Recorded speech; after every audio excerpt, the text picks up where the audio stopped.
It's 3:15, and that means it's time for The Real Deal with Bill McNeil. That's right. Welcome once again to The Real Deal with Bill McNeil. I'm your host, Bill McNeil, and you're probably wondering exactly what is the real deal today. Hey, good question.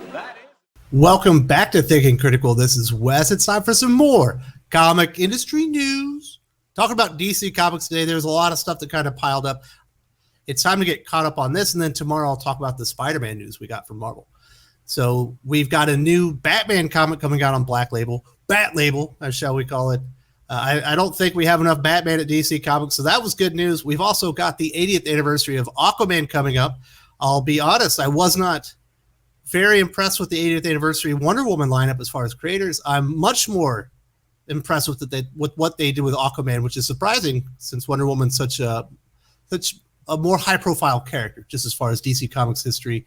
We've also got the very generous Jim Lee raising a ton of money for comic book shops. Definitely want to talk about that. And then finally, DC Comics are once again targeting the next generation of readers using Walmart, and it's not just the 100-page giant this time. They've got a new strategy with some original content and ideas that I think are pretty interesting. Now let's get to the main story. We came here for the Batman, right? The Batman content. Artist Jock is returning to write and draw his own Dark Knight comic. Batman One Dark Knight will be a 3-issue prestige comic book series from DC Black Label, scheduled to debut on December 7th.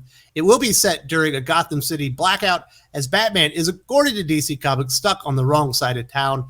As I mentioned, this is prestige format, so it's the bigger size, better pages. It's also going to be 48 pages, so it's a double-sized comic book, and likely to be $6 or $7. And it's going to be classified for 17 and up, as it is a mature comic book. Jock certainly is no stranger to the Dark Knight. He's drawn very memorable stories such as The Batman Who Laughs, Hungry City at Ends of the Earth. My personal, modern Batman story is Black Mirror from Scott Snyder, illustrated by Jock. So he's certainly familiar with the character, but this will be the first time he's writing for DC Comics. He has done some work in the past. I believe he wrote Savage Wolverine #9. He's also written some anthologies and whatnot. So it's a big step up for Jock. Not certain what he is as far as the caliber of his writing, but his art is certainly distinct. It's got a nice style to it. And obviously he's also going over with that Comixology deal with Scott Snyder. So will this be the last work of Jock at DC Comics as far as doing interiors? I'm not sure. Maybe, in the meantime. And this is what DC Comics had to say about Batman One Dark Knight. It begins as the hero is escorting a Gotham City police unit across town during a heat wave.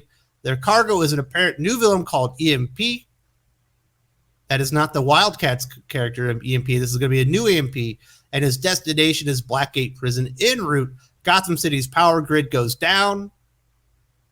Is EMP involved? Likely he is, and puts a few roadblocks between Batman and his destination. Hey, that's a good setup. That's a good premise for a Batman book. It's a good premise for a movie. We've seen stuff like this before. You're out there, you're all alone, you're taking the target into wherever, and next thing you know, all hell breaks loose. We certainly saw that in, what was that? Batman the Dark Knight? Or The Dark Knight from Christopher Nolan. I'm a fan of Jock's art. I'm not the biggest fan of Jock's art. There are a lot of people that like his art a little bit more than I, but he's certainly tailor-made for Batman. He's got a very nice gothic style, very moody, got a real tone to it. If you're going to be illustrating Batman, you certainly need to have both of those things. So very interesting stuff. I do think we get just a little bit too much Batman these days. It's certainly on Black Label. There's a reason they call it Bat Label. So I don't know that we need a new Batman story or Batman series, but it's coming. So this is probably one I'll have to see. I'm going to have to see a little bit more information before I can commit to reading this. These books are expensive. They're hard to collect. They do not fit anywhere that I already place my comic book, so that makes it a little bit more difficult. And paying $6 or $7 for a digital comic book that's only like 50 pages is kind of a lot of money. But I imagine a lot of people are going to be very excited about this. Like I mentioned earlier, Jock certainly has he's got a history with the character, and he's got a reputation with Batman fans. So I think a lot of people will be happy about this. And that is certainly big news coming this December. Batman, One Dark Knight, It sounds like the setup of a major motion picture. We'll see if it goes a little off the rails. I imagine being Batman, it might go a little bit darker than some of the movies that we've seen with essentially the same premise. Next up, we've got the 80th anniversary of Aquaman coming with the typical 100-page spectacular. And it is going to be, I believe the new going rate is $9.99 for these. Just a couple of years ago, it was only $8, but I guess there's a little inflation coming. And they are going to be celebrating the longtime Justice League member and super friend, Aquaman's 80th anniversary. Obviously, Aquaman made his debut in More Fun Comics 73 in November 1941. This will be coming out on August 31st.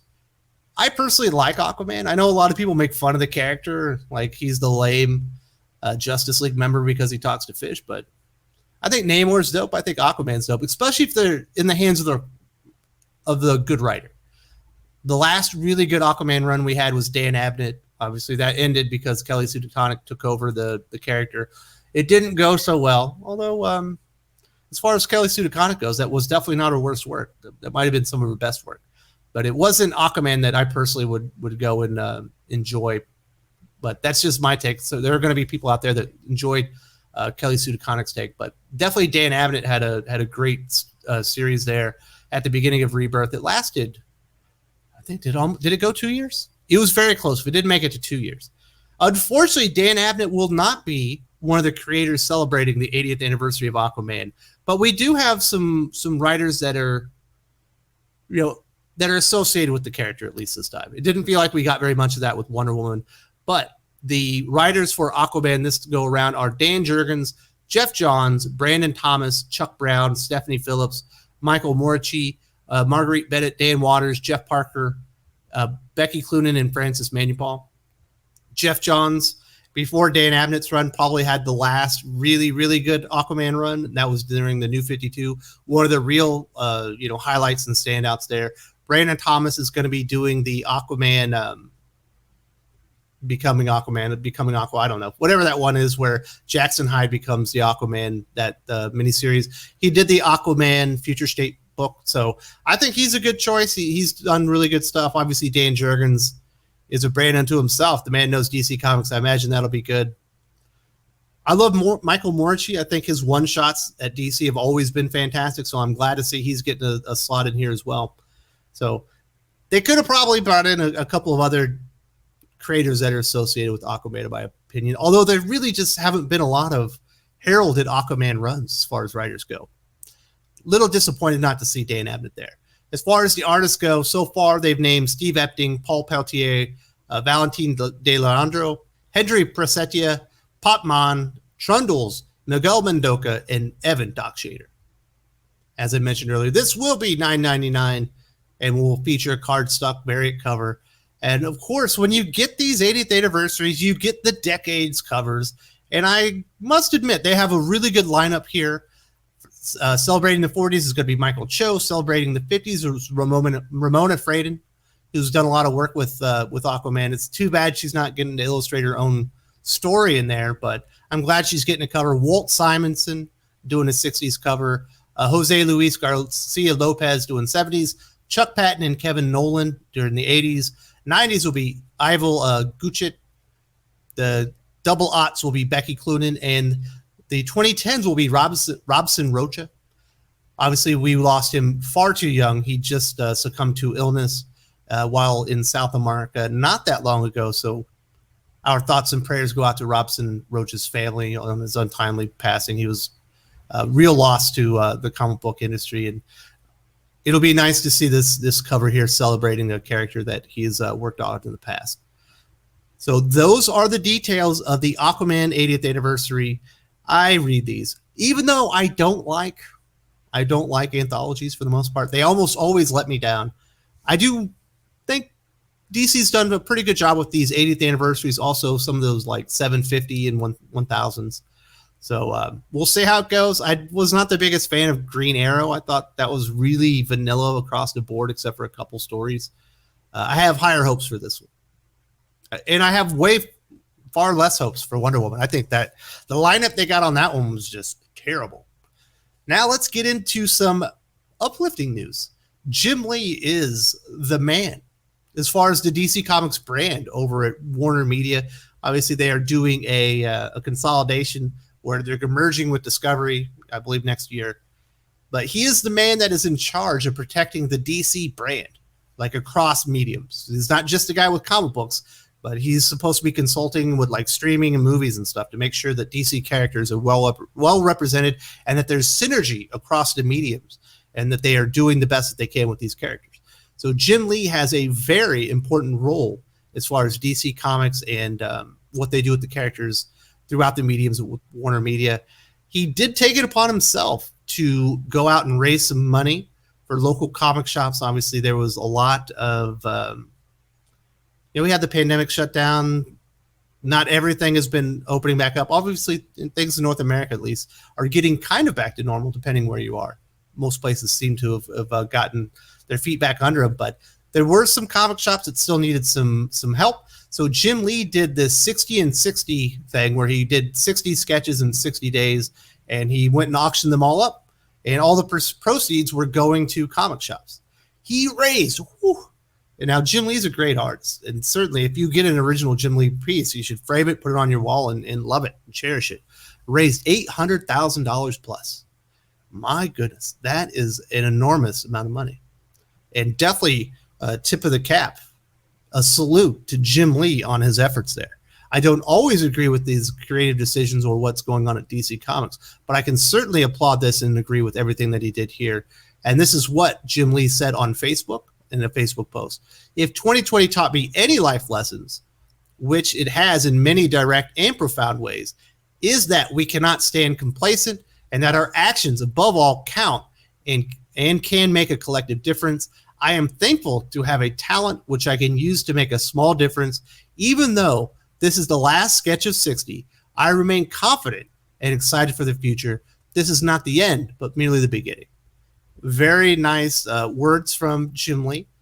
I like what he's saying there. And this was done as a collaborative effort between DC Comics, Jim Lee, and Bink, the Bink Foundation, which were supporting comic shops during the pandemic. They were doing a lot of fundraisers. And obviously, your job well done. There are a lot of comic shops that needed help, and hopefully, I imagine a lot of this $800,000 was able to go to comic shops that needed that and maybe get them through some hard times. And now we still have comic shops. So Jim Lee did not pay lip service to comic shops. He didn't say, "Oh, this is terrible. I hope they can make it." He went out there and made a difference. He went out there and created 60 sketches, generated $800,000 from auction revenues. That's a lot of money. He could have put that in his pocket. He decided to go out there and share it with the people who needed it in their time of need. So like I said, you can only applaud Jim Lee. Job well done, my friend. You are a man of action. I think we can all appreciate that.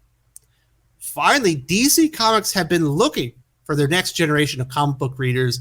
I remember the DC, Walmart 100-page giants that were supposed to bring in some new readers. Going to have one new story and a lot of older materials in there. They've also had a lot of DC YA graphic novels. There have been some successes there. There have been a lot of failures. They've also done some, comic books aimed at younger readers, but they're going the Walmart route one more time. And they're taking a little bit of a different angle this time with a product called My First Comic. And it's going to be participating in 500 Walmarts in North America. And essentially, they're going to be like flip books. And you'll be receiving stories featuring DC and Warner Brothers characters. They're going to be 48 pages each. And not only will they have comic book stories in them, they'll include kids-geared activity pages, including mazes, puzzles, and whatnot like that. So it'll be, you get your comic books, you get your, kids' activities. I can tell you that my 6-year-old will absolutely love this.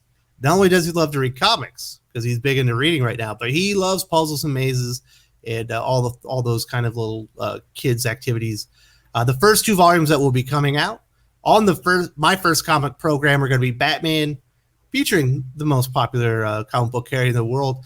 And maybe not the best entry for kids, but obviously these stories will be tailored for the audience. The other one will be called Space Jam: A New Legacy, which is tying into the Warner Brothers live-action LeBron James feature film. I imagine that Warner Brothers had higher hopes for a success for Space Jam: A New Legacy. I remember the first movie with Michael Jordan being a lot of fun. I have not heard the same about this one. I have not gotten to see it, but obviously this was to be a tie-in promotion and hopefully get some eyes on the product.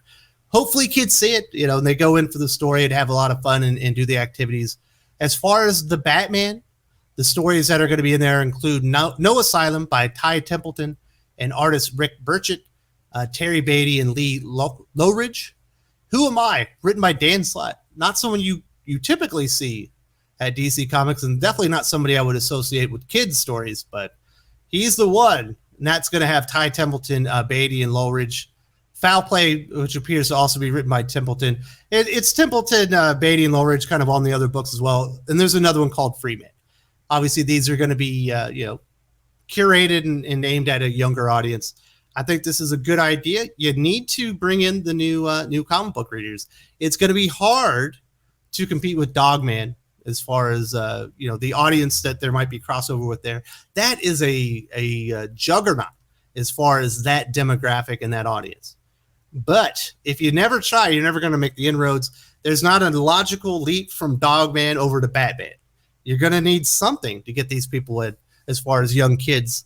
And they are reading a lot of comic books nowadays. So this is probably, it's a good start. We'll see if it's successful. I'm personally a fan of this. I wish I could get my hands on these, but there are no Walmarts in the Philippines. Can you believe that? No Walmarts. I might have to see if someone can pick me up that Batman flip book and maybe ship it out to me.